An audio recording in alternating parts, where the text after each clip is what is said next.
প্রিয় বন্ধু, রমজান সামনে, আল্লাহ কোরআন নাজিল করেছেন, কোন এক রাত্রে নাজিল করছেন, অথচ অনন্তকালের জন্য ওই এক রাত যতবারই ফিরে আসে ততবারই দাম।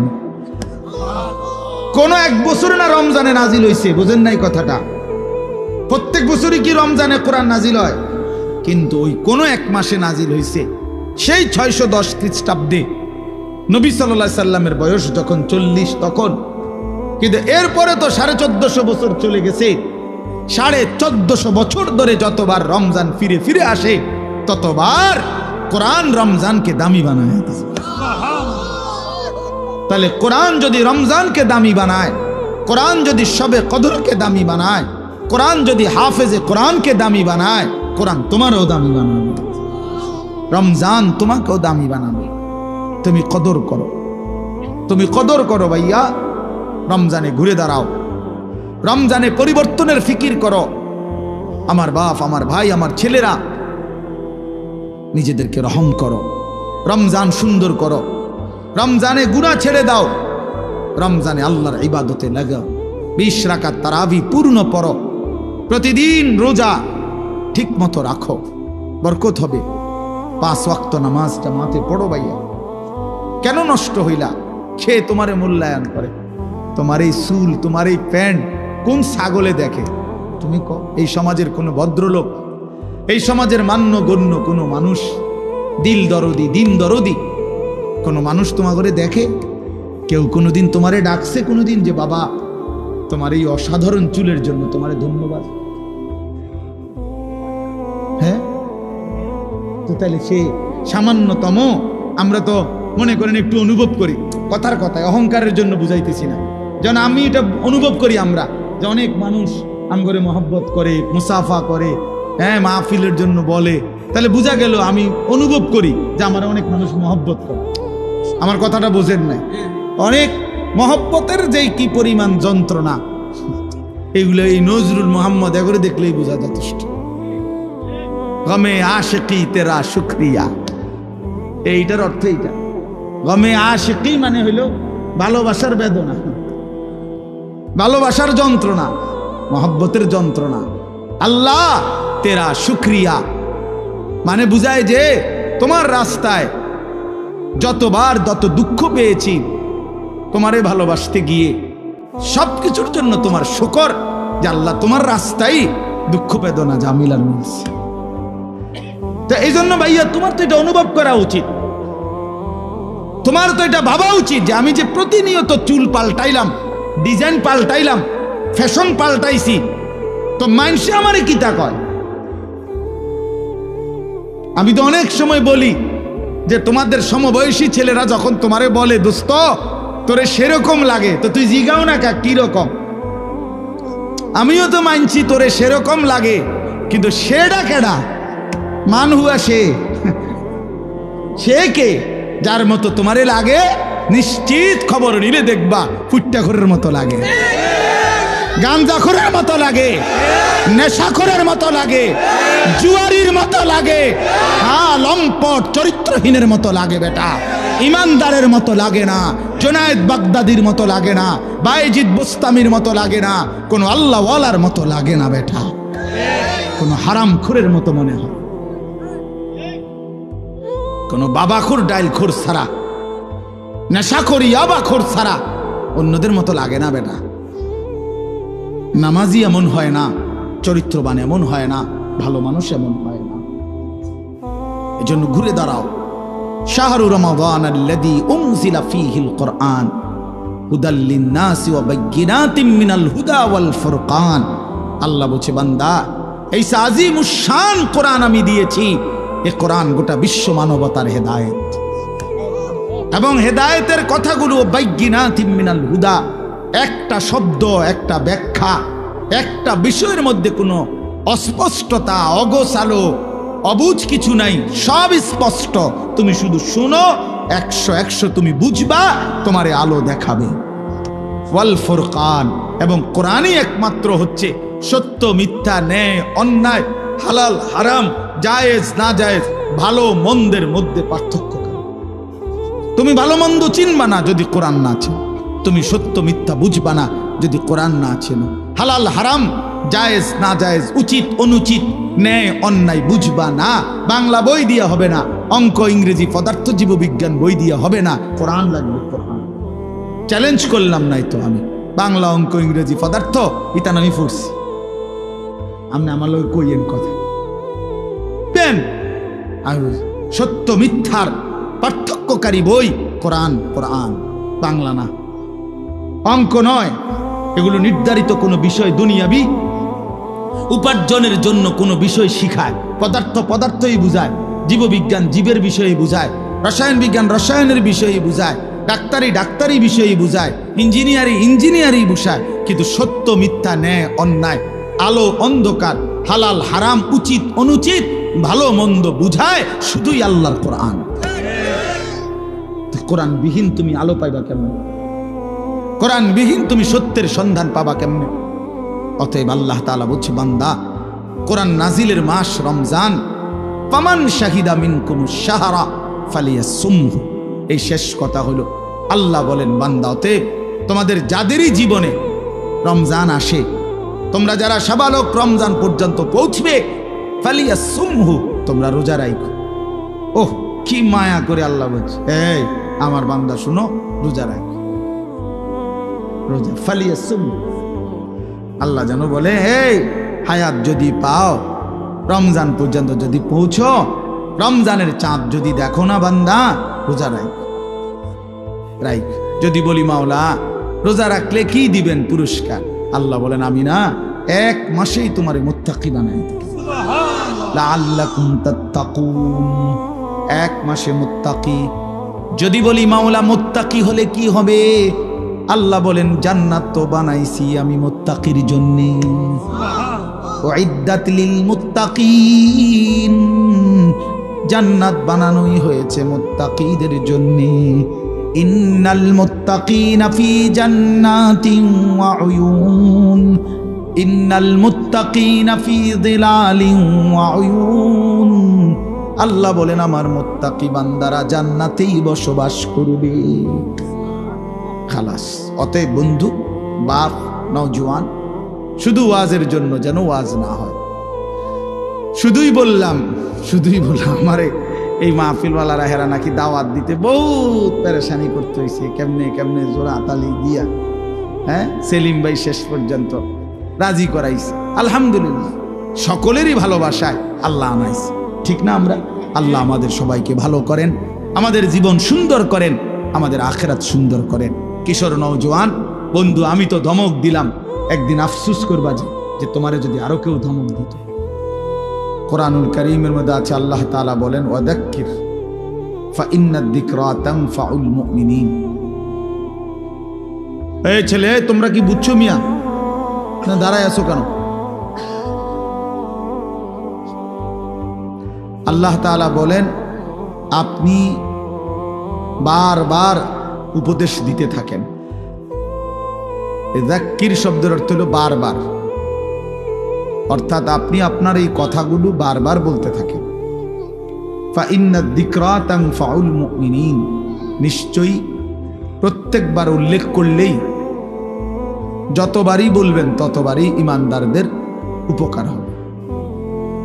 এই একবার, দুইবার, 10 বার, 50 বার শুনতে শুনতে, বলতে বলতে একসময় বিবেক জাগবে, অনুভূতি আসবে, ফিকির আসবে যে আহারে, আমারে বারবার বলতেছে, আমার প্রতি বারবার নারাজ হইতেছে, আমার তো আসলে বদলানো দরকার। তো একটা সময় তখন পরিবর্তন নসিব হয়। এই জন্য এটা খুব জরুরি, এই বারংবার প্রেসার দেওয়া, বারবার বলতে থাকা, বারবার বলতে থাকা। আম্বিয়ায়ে কেরাম, নবীগণ মানুষদেরকে বারবার আল্লাহর দিকে ডাকতেন। 950 বছর এক টানা হযরত নূহ আলাইহিস সালাম একই এলাকার মানুষকে, একই অঞ্চলেই আল্লাহর দ্বীনের দাওয়াত দিয়েছে, এক জায়গাতে।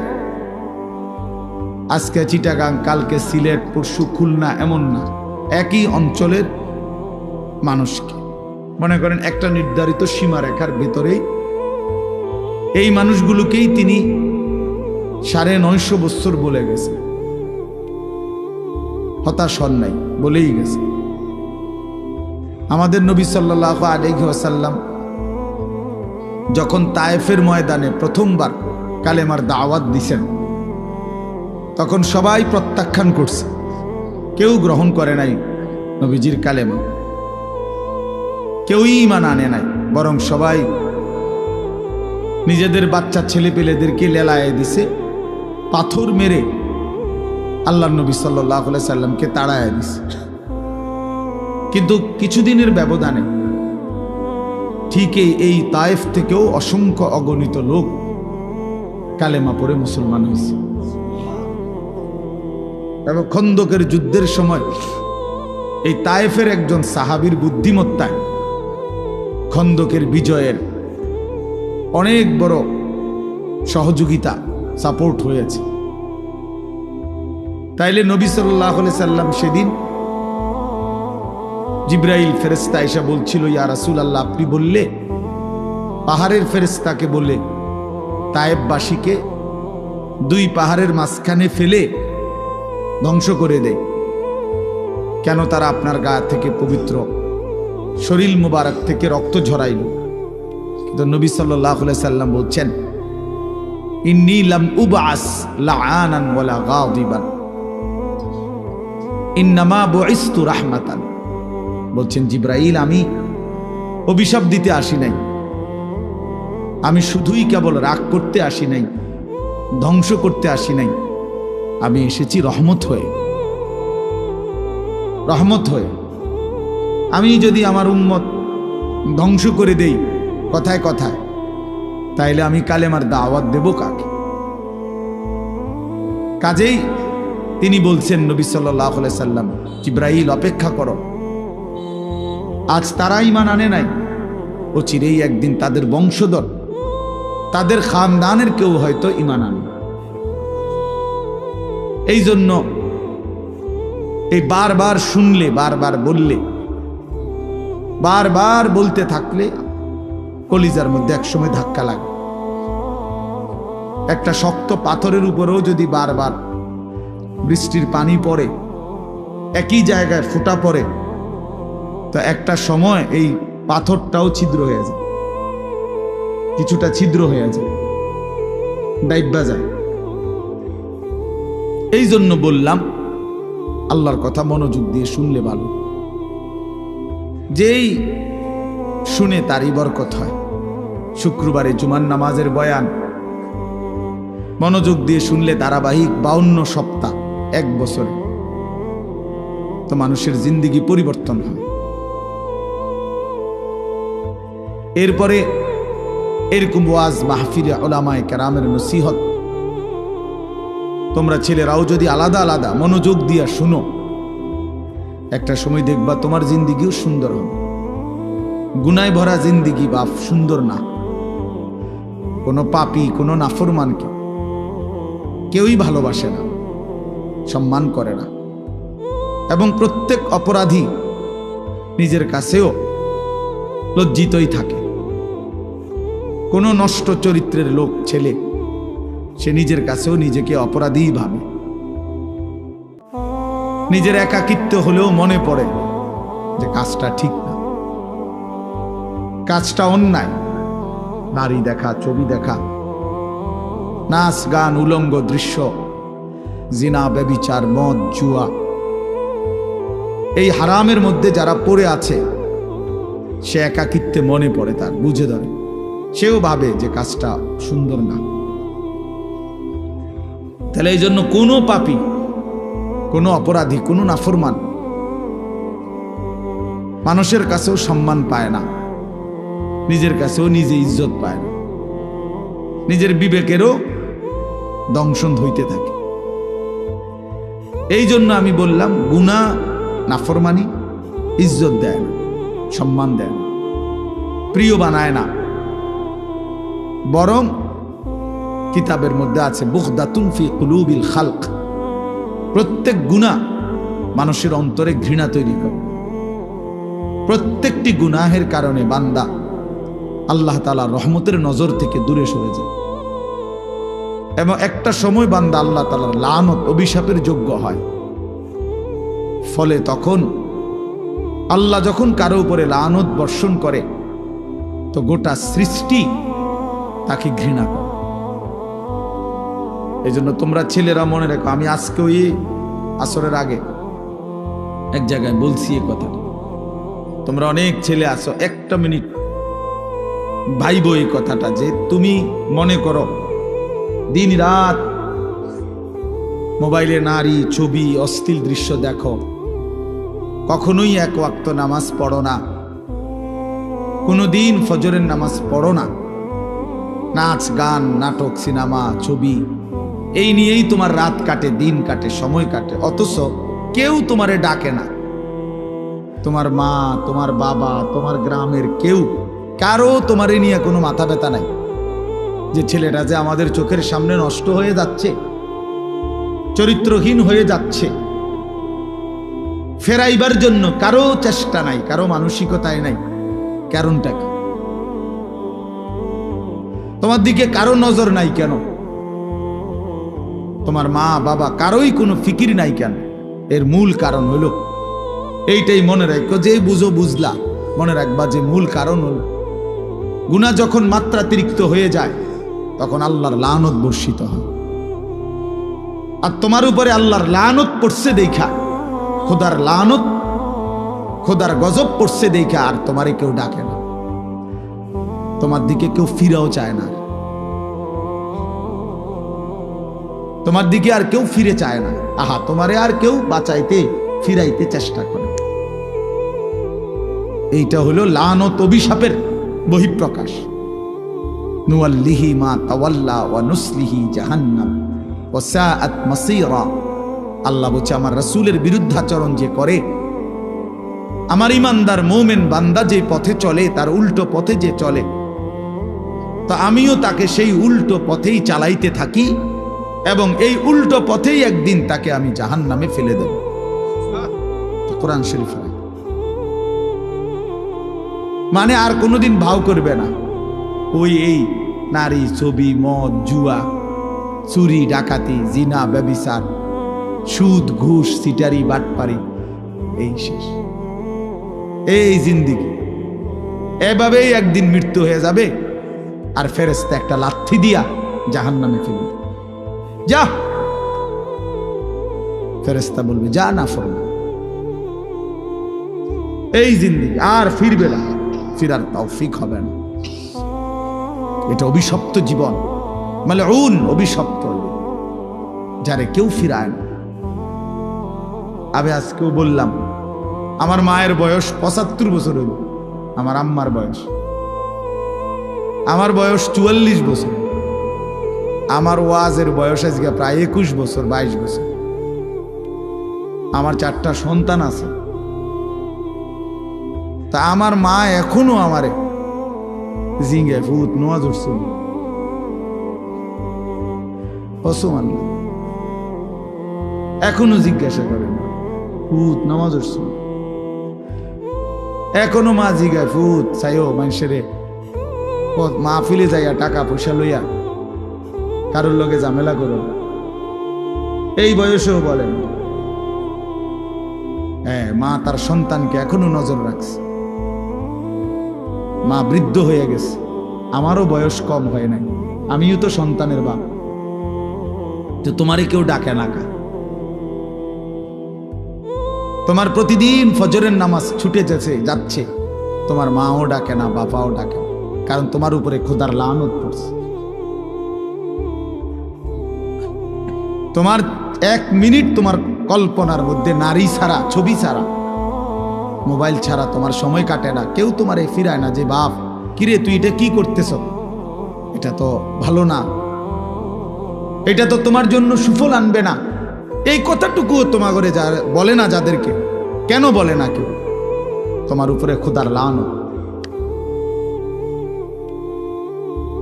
তোমার উপরে আল্লাহর লানত, তুমি অভিশপ্ত। এই জন্য তোমারে আর কেউ ফিরায় না। নাহলে খামখেয়ালি মানুষ কতক্ষণ করে, দুষ্টমি মানুষ কতক্ষণ করে, হাসি ঠাট্টা মজাক আড্ডা কতক্ষণ করে মানুষ? কখনোই কি ফিরবার সময় হয় না? কখনোই কি মনে পড়ে না? এভাবে দিল মরে যায় মানুষের,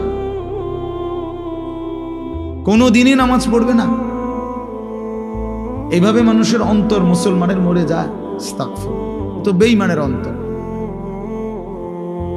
আল্লাহর নবী সাল্লাল্লাহু আলাইহি সাল্লাম এই জন্য বলছেন, মাসালুল্লাযী ইয়াযকুরু রাব্বাহু ওয়াল্লাযী লা ইয়াযকুরু রাব্বাহু মাসালুল হাইয়্যি ওয়াল মাইয়্যিত।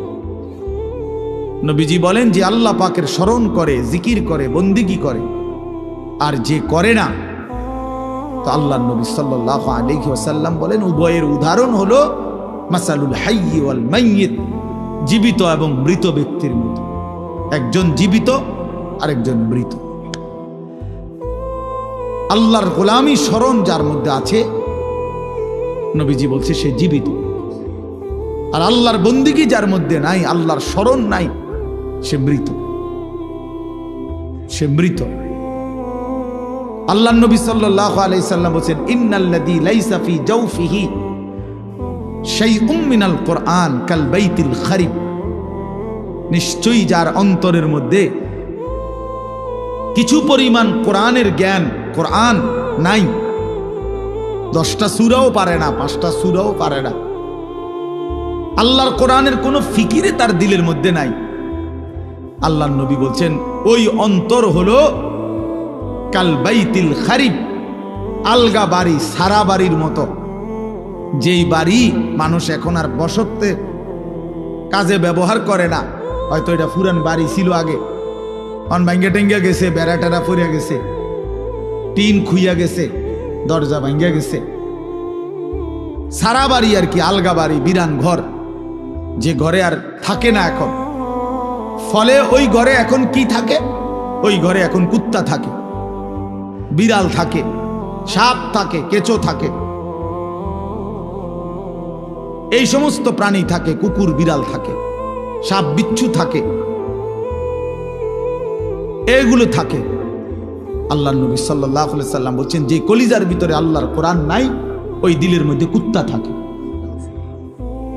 ওই দিলের মধ্যে শূকর থাকে, ওই দিলের মধ্যে বিড়াল থাকে, ওই দিলের মধ্যে সাপ থাকে, বিচ্ছু থাকে, মানুষ থাকে। ওটা সারা বাড়ি, ওটা আলগা বিরান ঘর, ওটা মরুভূমি, ওটা মরিচিকা, ওটা হাহাকার। ফলে আর তার কোনো গন্তব্য নাই, জীবনের কোনো আগামাথা নাই, জিন্দেগির কোনো হিসাব কিতাব নাই। রাত হয় কখন, দিন হয় কখন, কোন নামাজের ওয়াক্ত আসে কখন, যায় কখন। জানোয়ারের আবার এত কিছু দরকার কি? কুত্তা এগুলা দিয়া করবে কি? শুকরে এগুলা দিয়া করবে কি? তাহলে মানুষ রূপী যেই জানোয়ার আল্লাহকেই ভুলে গেছে, হ্যাঁ, এই জানোয়ারের রাত কি আর দিন, এই জানোয়ারের শুক্রবার কি আর শনিবার কি,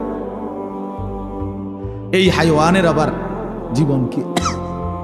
সারাক্ষণ একই রকম, সব দিন বরাবর, সব মাস বরাবর। আমরা হিসাব করি আলহামদুলিল্লাহ। আমার বয়ান এখানে, আমরা হিসাব করি, মাহফিল দেরি হোক, কিন্তু ঠিকই আমরা মাগরিবের নামাজ মসজিদে কংসনগর জামাতের সাথেই পড়ছি, তারপরে আসছি। অর্থাৎ হিসাব মিলাতে হবে জিন্দিগি, আমার জিন্দিগির আমার টার্গেট থাকতে হবে যে হাজার ব্যস্ত আমি, লক্ষ কোটি ব্যস্ততা হোক, কিন্তু আমি নামাজ ছুটবে কেমনে? আমি এটা কোনো যুক্তি হইতে পারে না।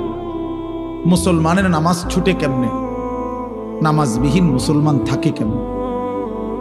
তার পরিচয় মুসলমান কিভাবে হয় ভাইয়া? ফারকু মা বাইনানা ওয়া বাইনাল কুফরি আস-সালাহ।